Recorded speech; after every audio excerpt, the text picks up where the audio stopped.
Mimori Touka has always been a timid and ignored individual. But as a child, his father used to beat him up, while his mother would do absolutely nothing to help, and as a result, he has grown up to be someone completely invisible. Currently, Touka is sitting in a bus full of his classmates and has to witness the class bully, Oyamada, teasing the class president, Ayaka. Oyamada makes fun of Ayaka's romance novels and dangles it over her head while everyone just minds their business in fear of attracting the bully's attention. Touka initially doesn't feel obligated to help out as he knows he is not strong enough to take on Oyamada, but upon remembering his tough childhood, he takes the initiative and tells Oyamada to back down. The bully is shocked at Touka's audacity and starts to mock him as well. But then, Kirihara, the most popular and cool-headed guy in the entire class, tells Oyamada to stop his antics. His words seem to hold weight, and the other students clearly respect him because Oyamada sits down, but he still doesn't stop there. He then starts to annoy Yasu, the quiet kid who is also always bullied, and only stops when the teacher threatens to throw him off the bus. As Touka thinks of how it was unlike him to stand up for somebody else, he also reveals how much he despises most of his classmates. Most of them do not care about what happens to the less popular kids, and even the class teacher accompanying them on the bus doesn't care about what the students are doing, and really, all he wants to do is enjoy his school life in peace. But this would not be an entertaining anime if that happened, and therefore, a mysterious light appears in the bus, and Touka with the entire class are all teleported somewhere else. The students are confused, with some of them thinking they are in a dream, while others say it must be April Fools.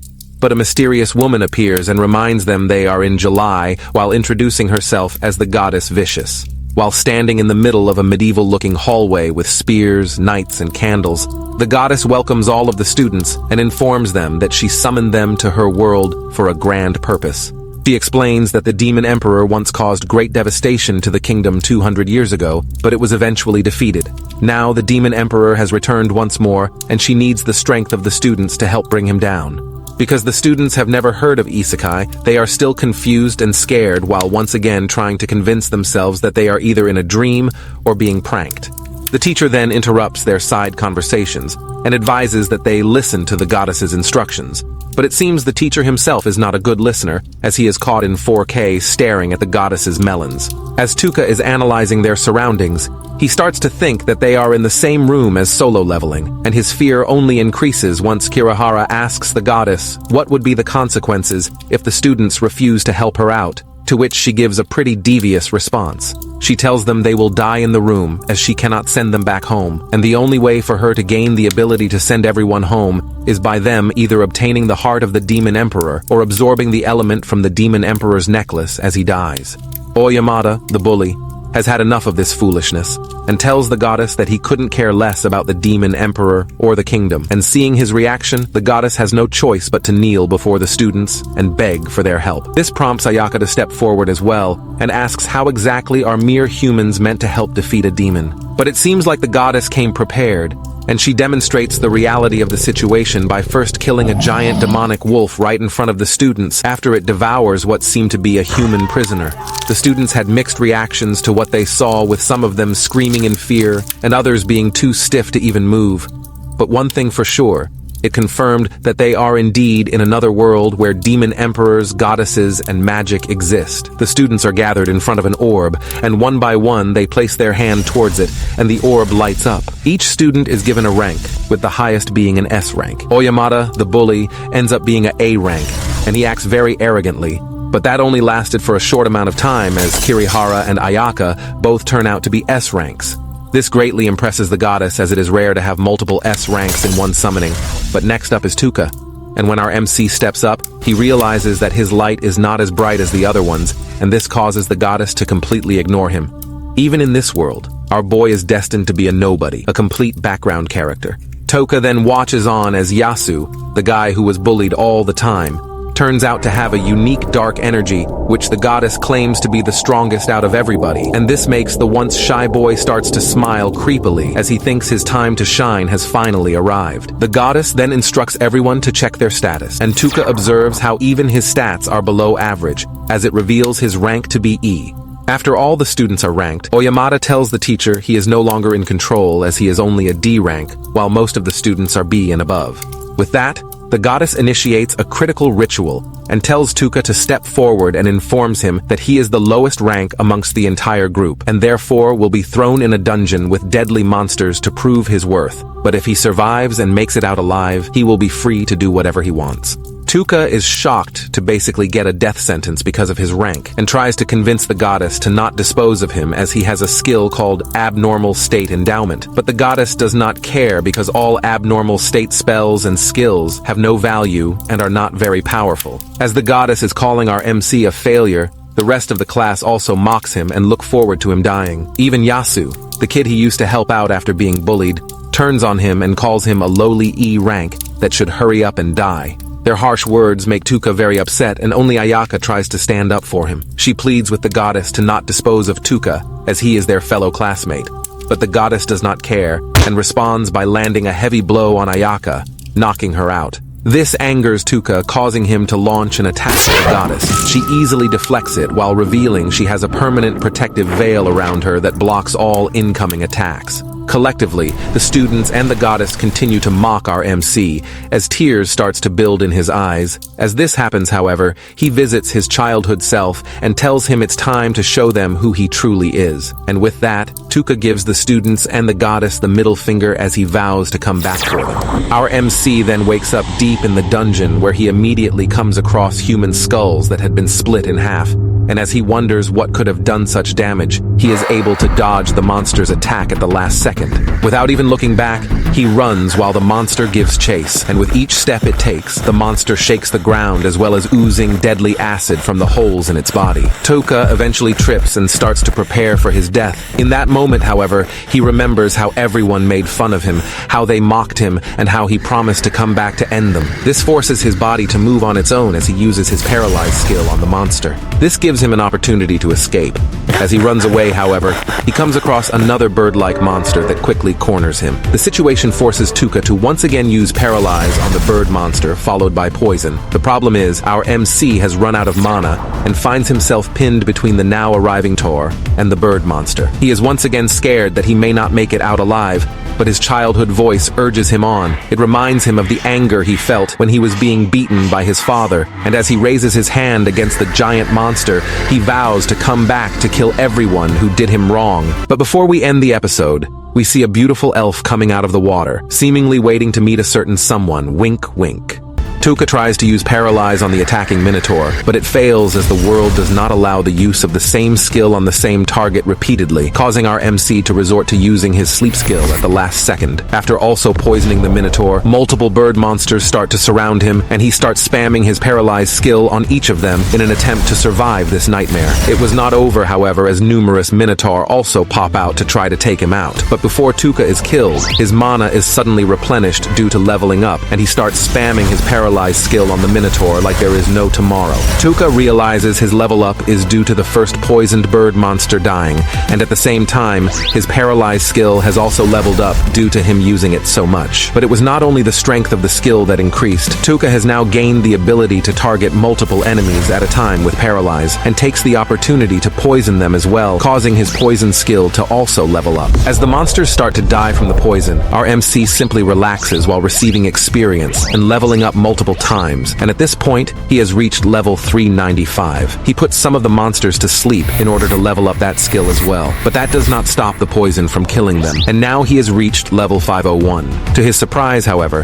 the monsters suddenly become scared and start to run away from him, and Touka uses the break to loot a nearby dead body of its clothes. Because leveling up only replenishes his mana and not his tummy, our MC looks for food and has to resort to eating the eye of a Minotaur. After one bite, however, he throws it away as he had also tasted like acid. But before he gives up, he feeds some mana to his pouch, and because the pouch is not one to owe people favors, it creates beef jerky and Coca-Cola for our MC, who promptly devours it. Days and nights have gone by, and we are shown Touka sitting on top of a poisoned dragon-like monster like a king, while looking down on multiple smaller monsters who also have been paralyzed and poisoned. As the monsters succumb to the poison, our MC is leveling up, and at this point, his level has reached 665. He thinks to himself that he feels nothing even though he is killing the monster in an inhumane manner, but he has learned that is how the world works. The strong take advantage of and kill the weak, and he has vowed to become the strongest in order to hunt everyone who think they are strong. As the massive dragon finally dies, our MC's level makes a massive jump to 957 with all his basic stats almost reaching 3000. He kills an eye monster before making his way in a tunnel where he comes across a couple who has died long ago. Touka then checks their bag and finds it full of gems. Because he might have use for the gems in the future, he decides to take them with him, but makes sure to apologize and thank the couple before leaving. He goes through multiple rooms in the tunnel where he finds useful items, but comes across a room that is taking more of his mana than the others. Within the room, he finds the remains of the last dark hero named Anglin Bathard. Similar to how Yasu is the new dark hero and the strongest amongst the group, Bathard was also the strongest in his group, but was forced in the dungeon by the goddess Vicious after she used him to kill the demon emperor. He was also filled with hatred, but was unable to escape the dungeon, and so he entrusted the person who finds him to use the items in his bag to finish what he could not. Touka finds a book and a scroll within the bag that can teach him forbidden dark magic, but as he scrolls through the book, he comes across a note surrounded by blood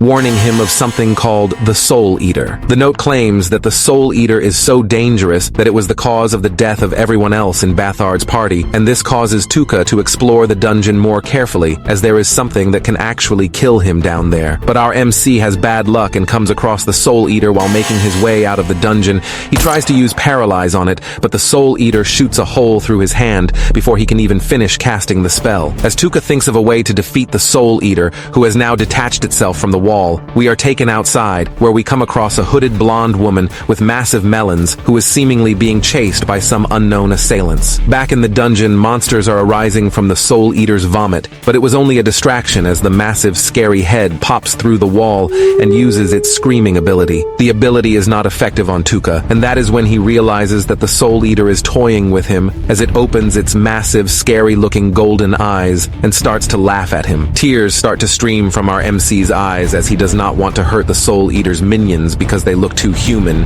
He screams for somebody, anybody, to help him. The Soul Eater is enjoying the show, laughing at our MC's despair, but little does it know that it was all a trick by Touka, who suddenly uses Paralyze on the monster. He explains that he needed a way to cast the spell without being interrupted, and because the Soul Eater was too busy laughing at his pain, it gave him the opportunity to raise his hand and cast Paralyze. The skill has leveled up to level 3 after being used on such a strong monster, and as Touka poisons all of the monsters around him, including the Soul Eater, he explains the monster lost to him because it got too cocky. It thought that a lowly human could not outsmart it, but Touka was used to being looked down on by now, and will use that, as well as every trick he knows to his advantage in order to see his revenge through. As his poison skill also reaches level 3, he puts all of the monsters to sleep, increasing that skill's level to 3 as well. And when the Soul Eater finally dies, all of the souls it has eaten are released, and each of them thank Touka, as well as giving him their blessings because they have watched everything he has been through since being thrown in the dungeon. Even Anglin Bathard's soul appears to tell Touka to give the evil goddess hell, but our MC had already planned on doing that as he finally makes his way out of the dungeon.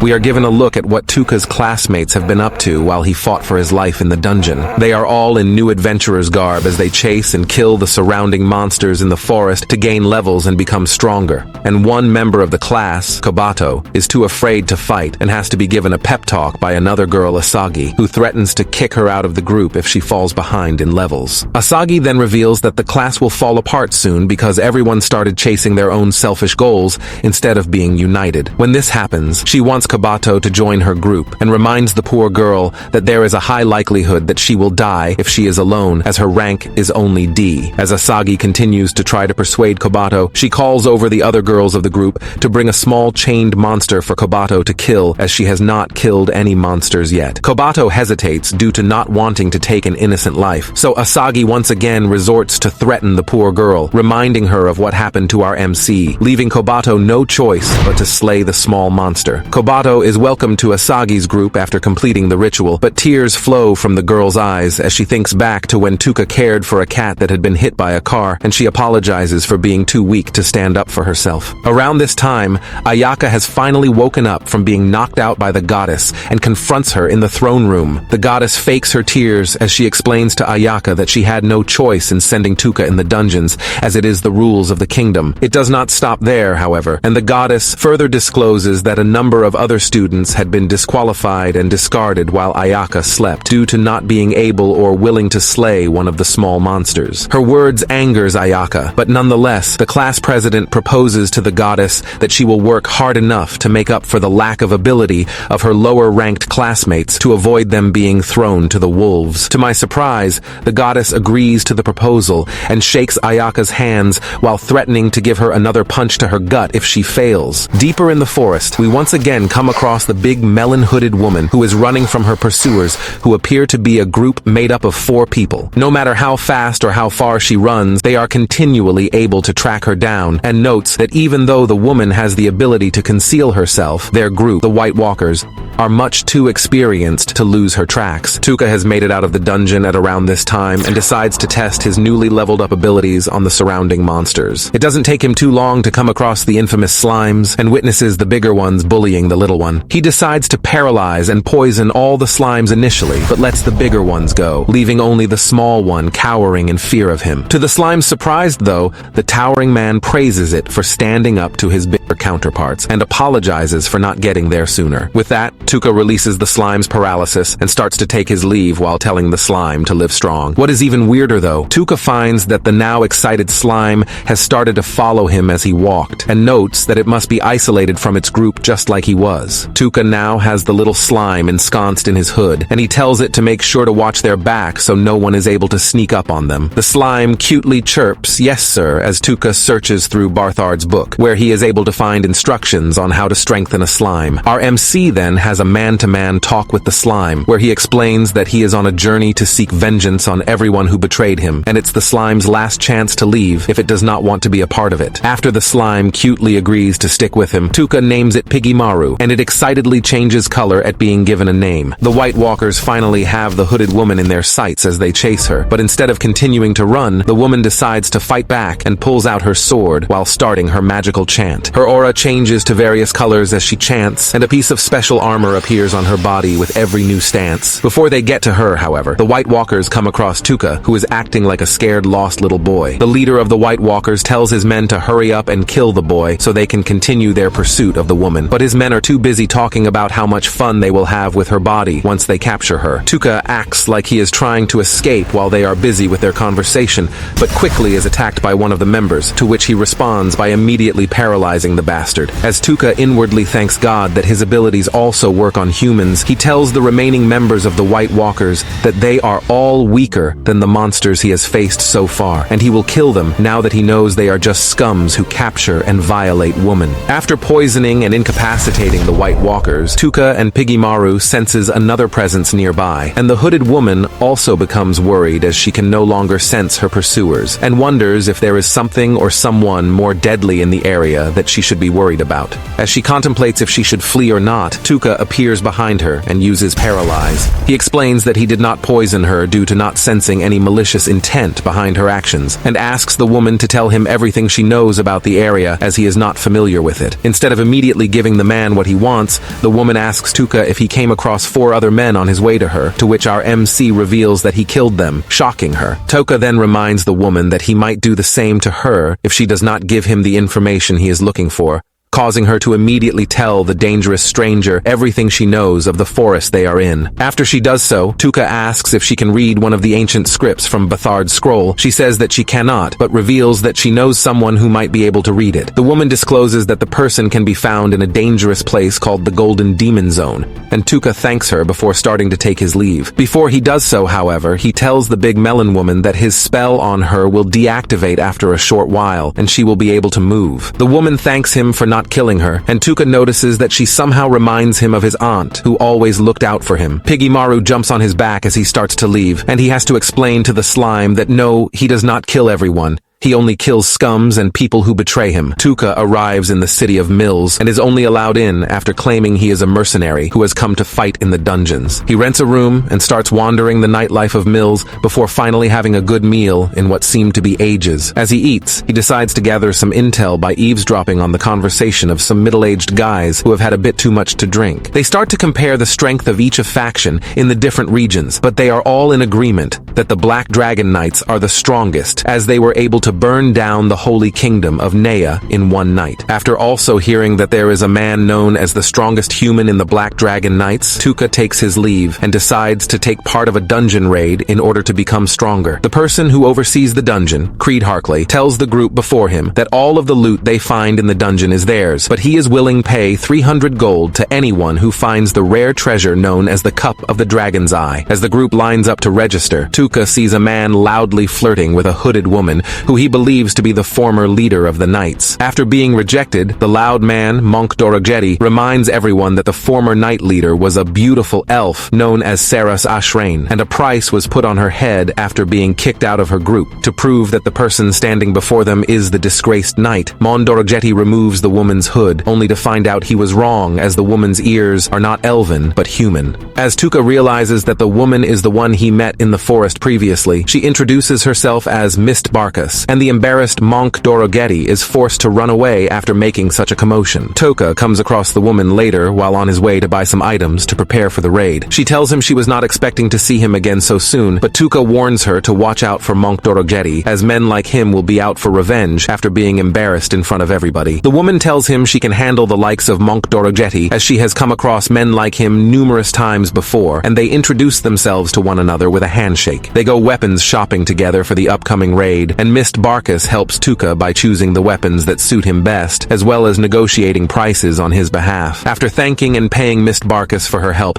Touka has to catch her as she starts to collapse, and she apologizes while revealing she has not been able to sleep for the last few days due to being hunted by the White Walkers. Not wanting to be a nuisance to Touka, Mist Barkus takes her leave, and he decides to head to the dungeon. Our MC comes across a group of scaredy cats who are running away from a baby minotaur, and he is easily able to take the monster out. Touka thinks of how easy this dungeon is compared to the one he was thrown in, and comes across Monk Dorogeti, who is attempting to convince two other adventurers to help him capture and kill Mist Barkus. As they talk about how they will violate her body before brutally taking her apart, the two men notices Touka walking towards them, and they decide to take the young man's head as they know he overheard their conversation. With Touka raising his hand, Monk Dorogeti believes the young man is about to beg for his life, only for him and his entire group to find themselves paralyzed. As our MC poisons Monk Dorogeti and his two accomplices, he tells them of how good it feels to take out scumbags like them, and hears their screams as they are being eaten by monsters while he leaves them behind. Touka then comes across a group known as the Saber-Toothed Tigers, who informs him to watch out as they have come across numerous dead monsters with no battle wounds on them. Although our MC knows he is the one who killed the monsters with poison, he acts clueless, and Saber-Toothed Tigers leader, Lily Adamantine, decides to pull her group from the raid and offers Touka the opportunity to leave with them. Touka declines her offer, however, and thinks to himself that the less people in the dungeon the better, as he does not want anyone knowing of his abilities yet. Our MC eventually finds the room that houses the rare Cup of the Dragon's Eye, and because he knows its guardian will attack as soon as he touches the treasure, he decides to paralyze and poison the monster before it even had a chance to move. As the poor monster dies, Touka picks up the cup and almost kills Mist Barkus, who suddenly appeared in the room. She tells him she thought she would be the first to arrive as everyone else has started to leave, but is not surprised to see him get there before her. To her disbelief, however, the young man places the cup in her hand while telling her he has no need for it, but Mist Barkus yells that she has to give him something in return, as she cannot simply accept such a rare and expensive treasure. Touka tells her it's okay, as he is just a naive little boy who gives pretty things to pretty girls, and as he opens a secret entrance, he reveals that his true motive is to kill the monster in the hidden room, as he has use for some parts of its body. Still, the woman is unwilling to take the treasure for free, and begs Touka to at least let her help him, as she is good with the sword. Touka tells her he is willing to accept her on the conditions that she does not ask him any personal questions, as well as not being responsible for what happens to her in the dungeon. After accepting his conditions and telling Touka she will protect him with her life, Miss Barkus displays her skills by single-handedly taking out a giant plant-like monster, and Touka thinks she is now ready to be introduced to Piggy Maru, who she finds absolutely adorable. After petting the little slime, Miss Barkus is asked by by Touka to finally get some rest. She hesitates initially by saying she won't hold him back, but our MC reminds her that she has pledged her life to him, and again asks the woman to get some rest. Mist Barkus gives in and is put to sleep by Touka. As she sleeps, however, her body transforms to reveal that she is actually the former knight leader, Saras Ashrain, and our MC barely reacts, as he had already suspected as much. Outside the dungeon, the Black Dragon Knights are investigating the death of the White Walkers, who they believe were killed at the hands of Saras Ashrain, and the one known as the strongest human in the world, Civet Garland, says he cannot wait to test her abilities for himself. I appreciate you for watching. Please leave a like if you're enjoying the story so far, and I will see you next time for part 3.